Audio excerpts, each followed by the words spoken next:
So last time we were discussing these rules in terms of not rules exactly. These are just generic guidelines which just help us stay safer. Doesn't mean that these guidelines are right all the time, but for an investor to be more assured of making money and not losing money, some of these guidelines can be of significant help. So I think we did the first 9. So now we'll come from here onwards. Right.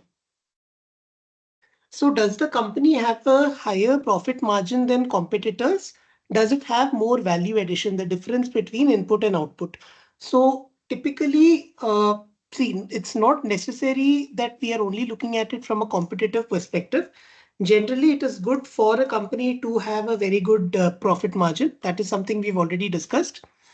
And secondly, in case it has a profit margin that's higher than its competitors and its revenue and its profits continue to grow, then that means that we have hit a winning company that is doing something very, very well. Right. So this is just a guideline in terms of how we can choose a company. It's typically important that the company should have good profit margins. Then does it have more value addition, the difference between input and output? So again, so let's take a simple sugar company or any commodity company. It or a company that is selling some basic stuff. Let's just look at any sort of a commodity like sugar or something. So these are things that can be easily produced by multiple players, and that is why we were looking at the cyclical company, the table, how sugar prices go up, and then a lot of competitors come in. They're easily able to produce sugar, and then because the production goes up, the supply increases, and therefore the price goes down. We were looking at that sort of a cycle previously. When we compare that to, say, some companies that have very high profit margins, for example, then the companies that have very high profit margins, let's just compare it to any good brand that we are aware of. Maybe, for example, like a Titan, which has done extremely well in the gold business for the last 20 years, right? So now all gold is not equal. Titan, when it says we are giving you 22 karat gold, we can trust the brand and we can trust the company. Whereas when we go to any small, small person who's selling gold, we really don't know. There was always a practice in earlier days, and even today, with especially small players who sometimes say that the gold is of 20 carat, but it may actually be slightly less quality than what they claim. So from that perspective, we look at what value addition does the company give to the customer. Right. And typically companies that give a lot of good value to the customers have faster growing revenue, faster growing profits, etc. Because customers are adopting them, assuming that there is growth in the market. Now, does the company have a strong balance sheet? Does it have a low manageable debt? Has its debt been increasing? We know its debt should not be increasing. The company should have a low debt. It should have a strong balance sheet, and the debt must be low. So that is what we are looking at over here. These are ratios we've already discussed. Next is there a reliable owner promoter who owns majority of shares and whose life is tied to the company? So typically, so this was also something we had discussed, that we took the example, if I remember, of Lal Patlab and Metropolis, which we were taking.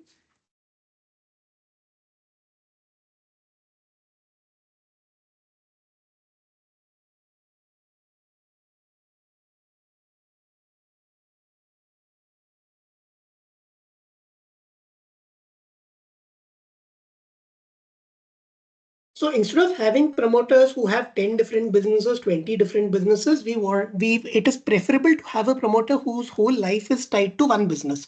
So for example, Metropolis Healthcare, Ameera Shah, let's just Google her name. Managing Director of Metropolis.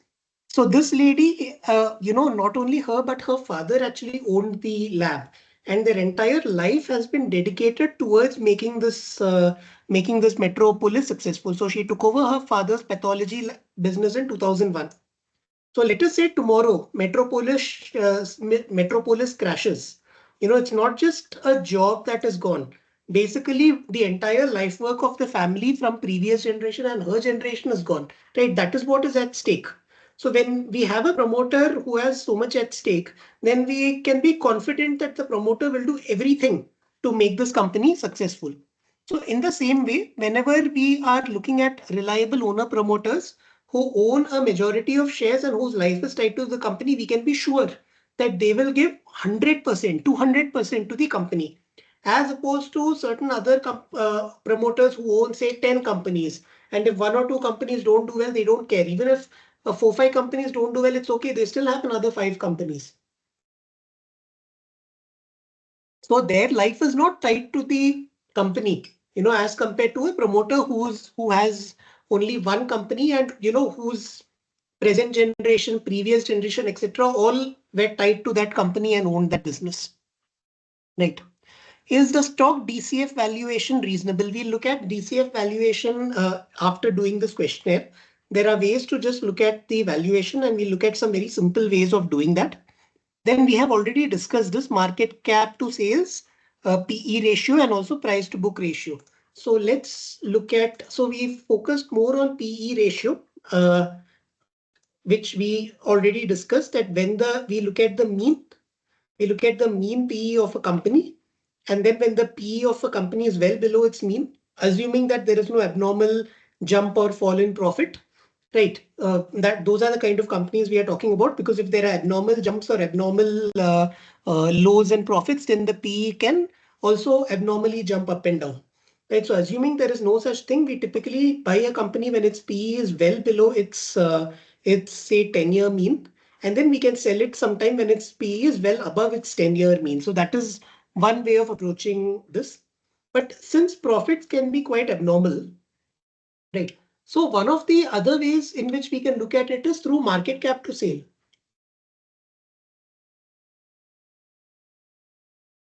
We had previously looked at at VIP Industries. Let's open it in a new tab.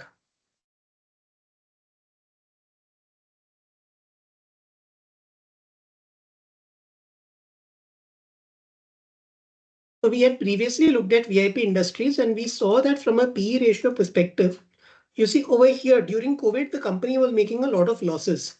Just before that, the the PE went abnormally high.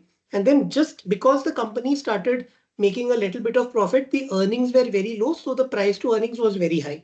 Right. So this gave us an abnormal situation. So we said to avoid such things, maybe we can rely more on market cap to sale. Right, because that is nothing but the share price. Market cap is nothing but share price into number of shares and the sales to sales. This does not depend on the profitability, and therefore this will not jump up and down. So even when we look over here, typically market cap to sale will be a more stable metric to use. And then around this period, this is a good time to buy. And then once the market cap to sale goes pretty high, around these high levels, or near those high levels, then it will be a good time to sell. Right. So that is one more thing we had looked at. The third approach, or a similar approach, is price to book. We had already discussed what book value was. The book value of the share is nothing but the equity as shown in the balance sheet. And so we can also look at this. This is also one more metric, but I typically stick to PE ratio and market cap to sales, right? Because in book value, sometimes we need to look at the balance sheet and so on and see how it has changed. And there may be, sales is a very straightforward metric. We just come here and see the sales, and we know what is going on with the sales, and then we know what is going on with the share price basis the market cap. So I rely much more on market cap to sales in addition to PE ratio, because PE ratio will have abnormal jumps based on the abnormal profits or abnormal losses. Okay. Now this is very important.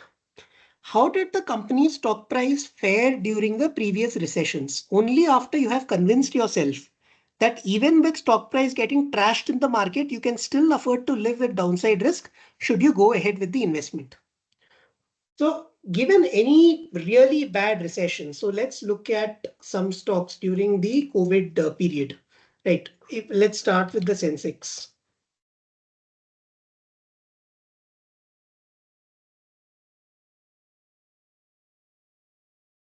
We see over here that Sensex was some 41,600 something, and it came down all the way to 20. It actually came down below 27,000. That's not showing. I think this only shows the Friday values, but it came below 27,000. So from 40,000 to 27,000 to 27,000, 40, say approximately. So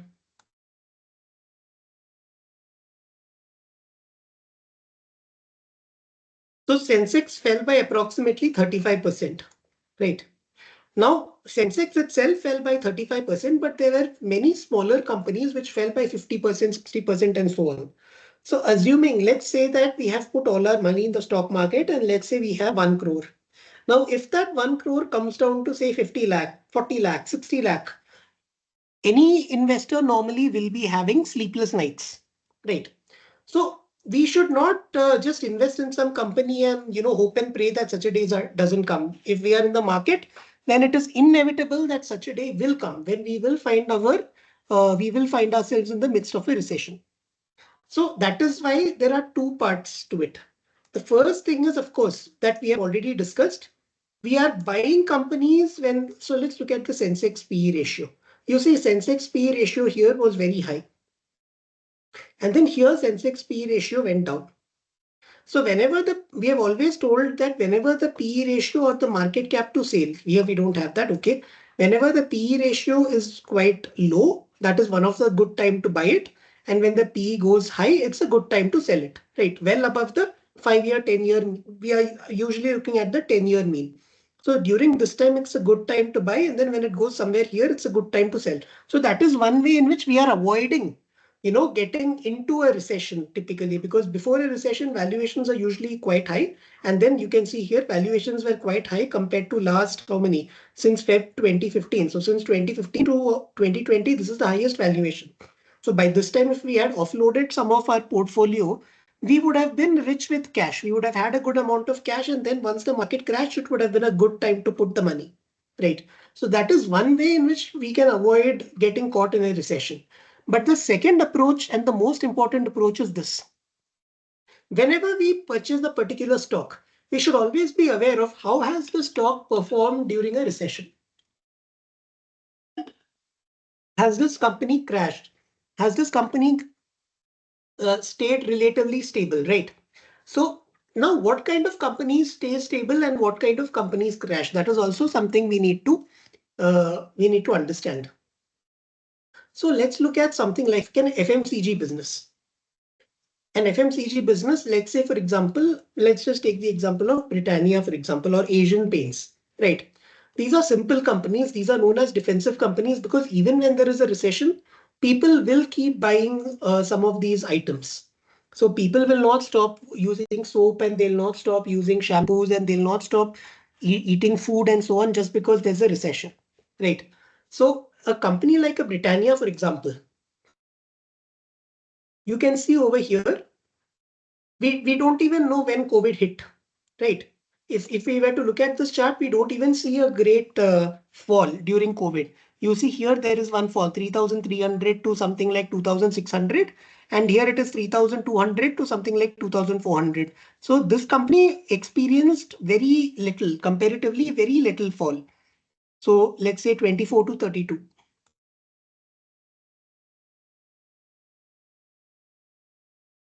So this company experienced less fall than the Sensex. So while Sensex fell by about 35%, Britannia fell by about 25%. So these are kind of defensive companies. We know that once we invest our money in such a company, we are not going to lose it. But again, the other side is that in such companies, the technique we discussed, that this PE ratio may really go down and really go up. We see that happening. But in FMCG, we don't see those kind of jumps like we may see in maybe financial companies and so on. So this is another stock which we've been discussing quite a bit. And you can see over here again, you see in October 2016, this was at 1,200 something and it went to some 900. And over here, this company was at some 1,800, 1,900, and it went to some 1,500. So even looking at this stock, We don't even know when the COVID recession hit. It just showed some normal correction. So one approach is to stick to these sort of companies, especially when we are new.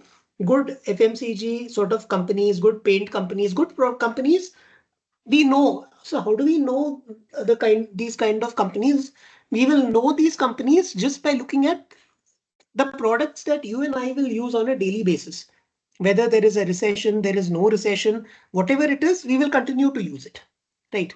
So in that sense, Asian Paints also did not take much of a hit, as we can see over here. But let's take another example. Let's take some hotel. Okay.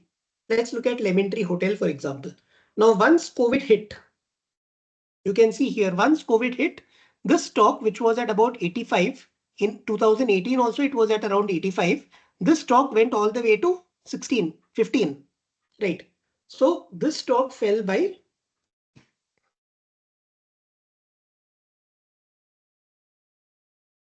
so this stock fell by 83, 84%.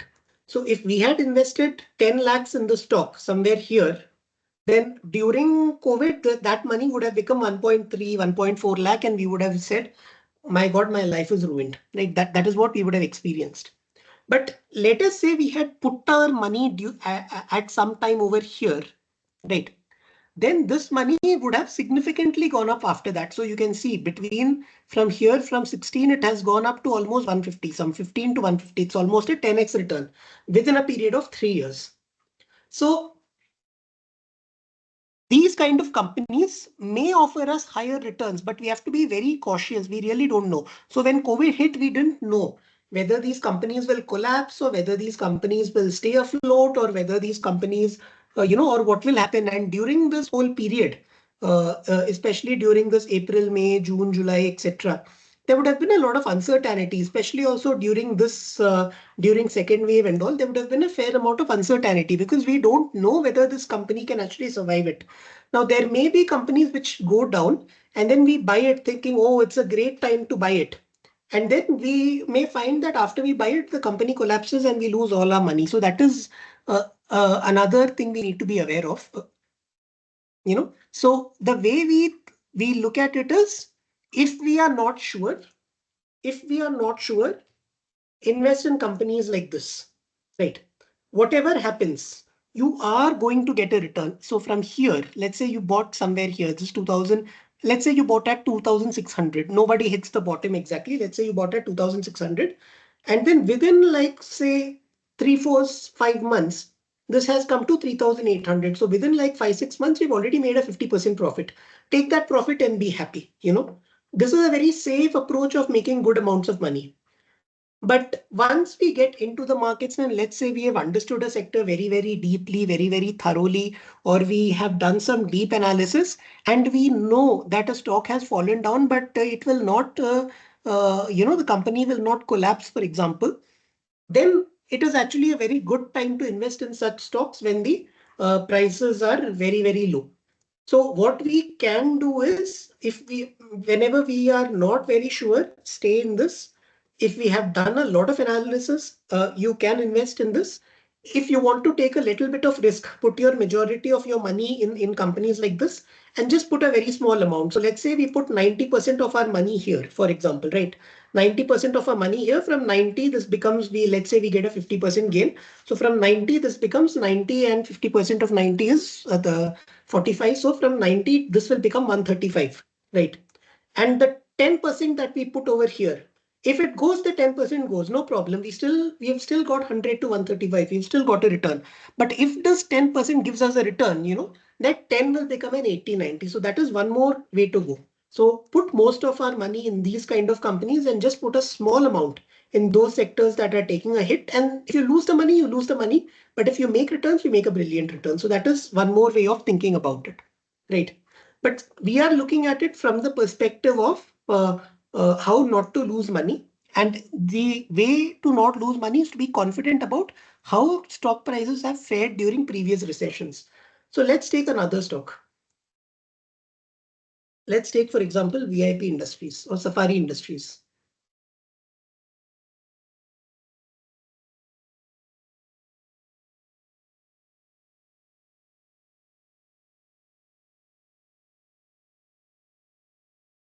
Okay, these are suitcase companies.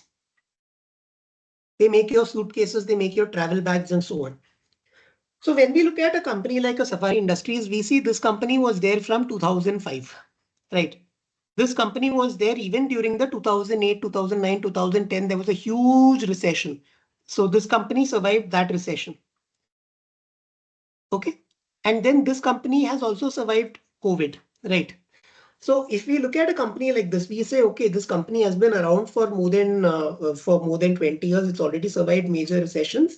Maybe you can buy a small amount because it has survived previous recessions. Let's look at VIP. So this company has been around even before this time. Only thing is we are not able to see the graph. You know, this graph goes, I think, 20 years back or something like that. Doesn't go beyond that. Let's see VIP Industries. Yeah. So you see, VIP Industries has also been there well before 2005. We are only not able to see it. But if you see VIP Industries, there was a market crash during the dot-com bubble, 2000, 2001, and so on. VIP Industries survived the dot-com bubble, right? Then VIP Industries also survived the 2008 recession. It took a huge hit. Its price came from some 30 odd to some 6 rupees and so on. So, you know, it lost some 70-80% of its money, but then it again survived. So in these kind of companies, when we know the company has a good history and we look at the balance sheet and we find, let's see the balance sheet and we find the company has good amount of cash and it has, you know, low borrowings and we see those sort of things, then we can be confident that yes, this company will be able to survive, and then we can put some amount of money in these kind of companies also, but it has to be a very calculated risk taking during recessions. Okay, but if we are not sure at the start, stick with companies like Britannia, Asian Paints, and so on that don't take a hit during recessions. Now, next important thing, are insiders selling or buying? Right. So let's look at the first thing. Are insiders selling or buying? Are FIIs and DIIs selling or buying?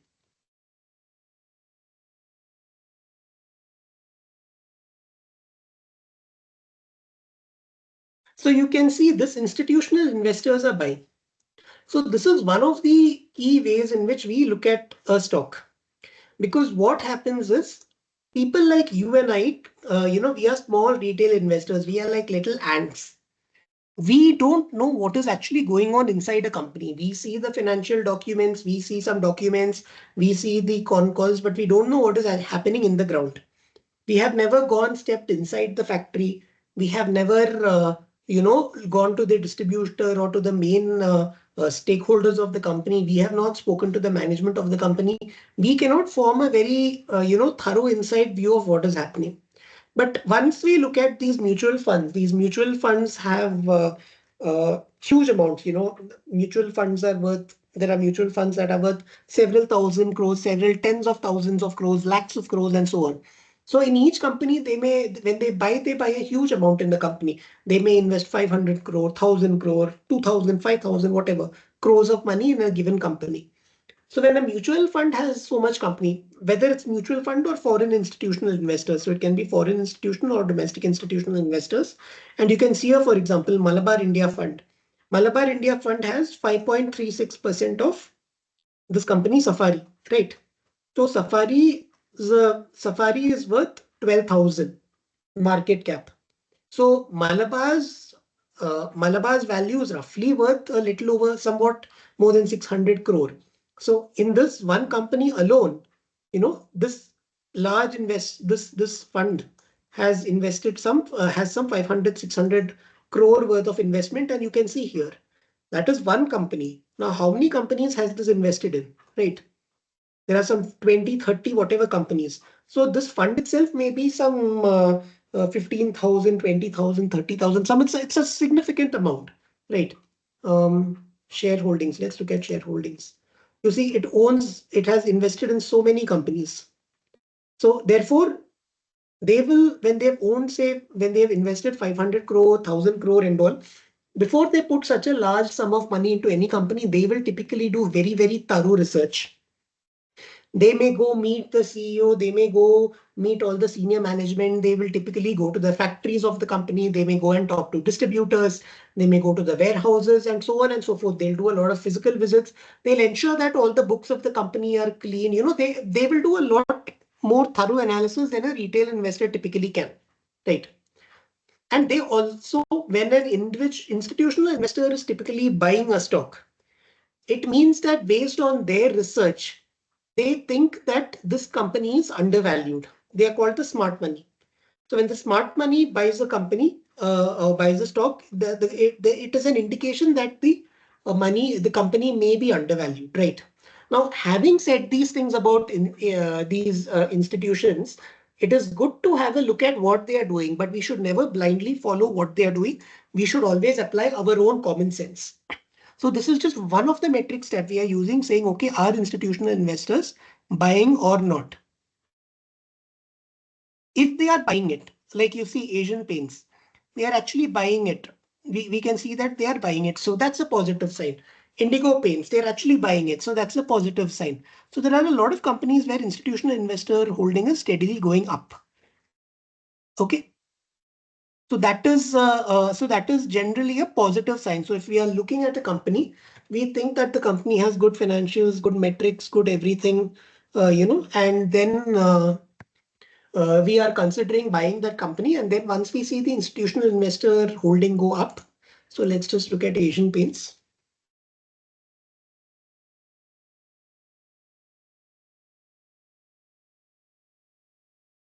So you can see here DII holding has gone up. FII has slightly gone up. The public has to typically go down. So when public goes down, that is a very good thing. When institutional investors go up, that is a very good thing. So this means that this is a positive sign that, okay, it doesn't mean you blindly buy it. It doesn't mean in any such thing. It just means it's a positive sign, but we have to do our own analysis and take that decision. Similarly, when public holding of a company typically goes up a lot, then that is a scary sign. We need to be very careful of it, because what happens is that the smart money does a lot of analysis, right? But when the smart money is not buying it and it goes to public, a lot of time, a lot of frauds, if you look at a lot of companies which crashed and so on, you look at Satyam, for example, right? Typically, FIIs and DIIs had not bought, to my knowledge, they had not bought anything, or maybe they may have bought some small amounts. I don't know, but to my knowledge, they had not bought anything in Satyam Computers. So whenever public holding goes up, it is a sign we have to be cautious. It's just a sign of caution. Of course, this comes with so many other analysis that we have to do, but usually it means we have to be cautious. When this goes up, it's a very positive thing. When this goes up, it's a reason for us to be cautious.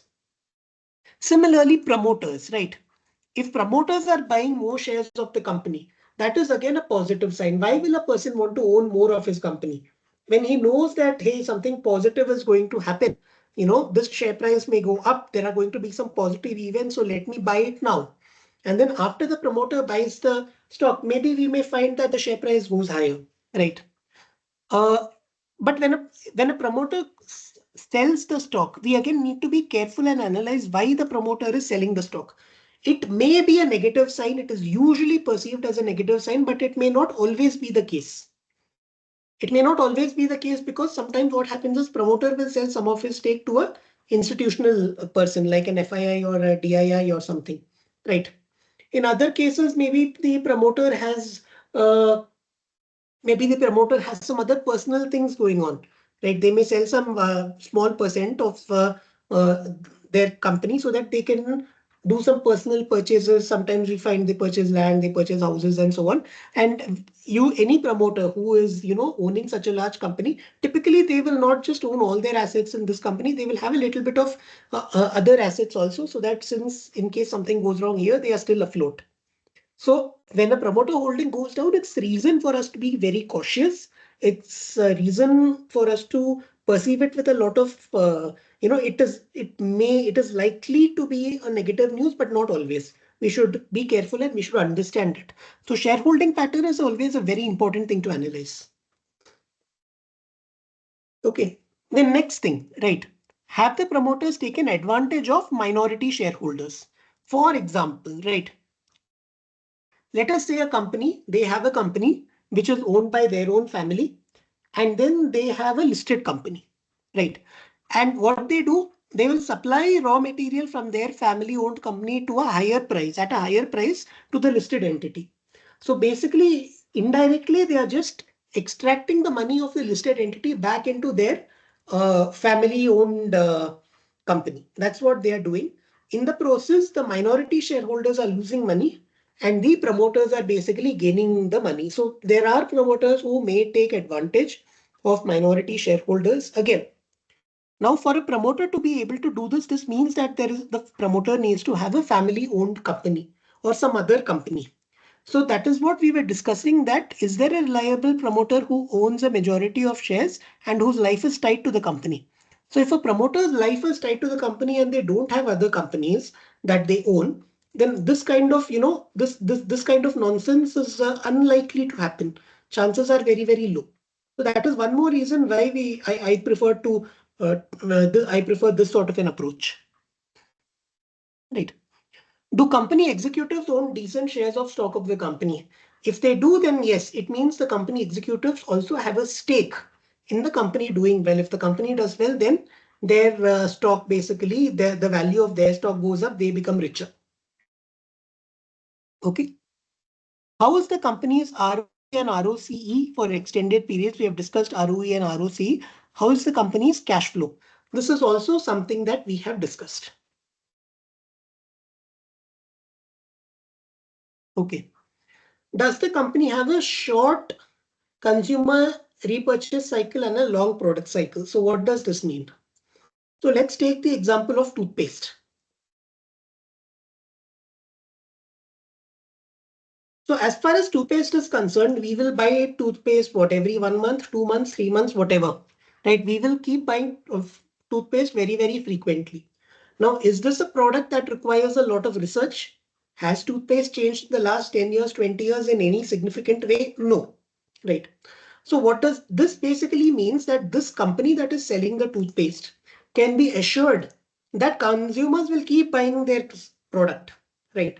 But they don't have to spend too much of money in doing some product research and in doing some lot of analysis and so on and so forth. That is not required. We looked at the example of Airtel previously. We saw that Airtel price had basically stagnated for about 10 years, right? From around this time till around this time. Right, this was from 2020, more than 10 years actually, almost 13, 14 years. So during this period, if you look at the situation on the ground, the consumer enjoyed a lot of benefits. We went from 2G to 3G. There were a lot of smartphones. In smartphones, we could do a lot of apps. People could watch YouTube videos. All sorts of things changed in these last 10 in this period. Technology improved. Customers enjoyed a lot of benefits, but the company enjoyed no benefits. Why? Because it was continuously putting its money in newer and newer and newer infrastructure. But in this case, for a toothpaste company, it doesn't have to do anything. It has done its research and toothpaste will remain toothpaste. Until the day when someone comes with some groundbreaking technology, and that too is very unlikely. Right? Even if there is some technology, it will take a lot of time to catch up. So ideally, it's better to go for a company which has a short consumer repurchase cycle. They will purchase it they will purchase it again and again. And long product cycle. The life of the product is basically very long. Long. It is not like floppy and CD, it is just, so when we were kids, there were floppies. And then during 2000s and all, there were CDs and DVDs and all that. And now all of that is gone. We don't even get laptops which have a DVD drive. Right. So those are product cycles which are very short. So it's better not to invest in those kind of companies. It's better to invest in companies that have a long product cycle and short repurchase cycle. Okay.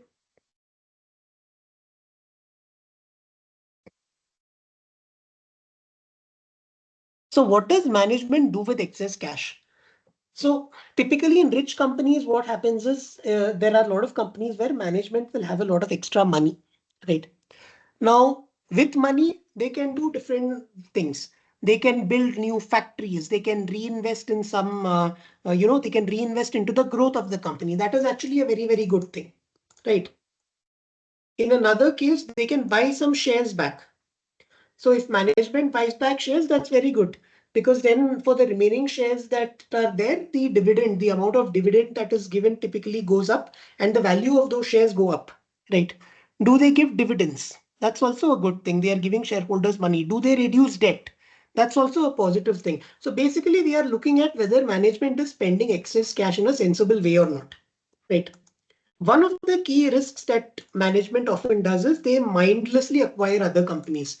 So if let's say there is a company that is in business A and then it goes to some other completely unrelated business and they start buying and they start making plans in business B, where they don't have any experience, the company does not have a history and so on, then there is a chance, there is a high risk that they may actually fail in business B. And we can go into the internet and read example after example, and nothing comes to the top of my mind right now. But typically when this happens, then it's something that we need to be very careful about. That doesn't mean we always get out. We have to analyze what they are doing. But more often than not, management which mindlessly invests other companies and which sort of puts their money in a very not so planned manner, it's better to be safe than sorry. So if we are not sure about what they are doing, just don't invest in such companies, right? So I think with this today, I think we are done. We have another 11, 12 to go. So maybe we'll continue this in the next session.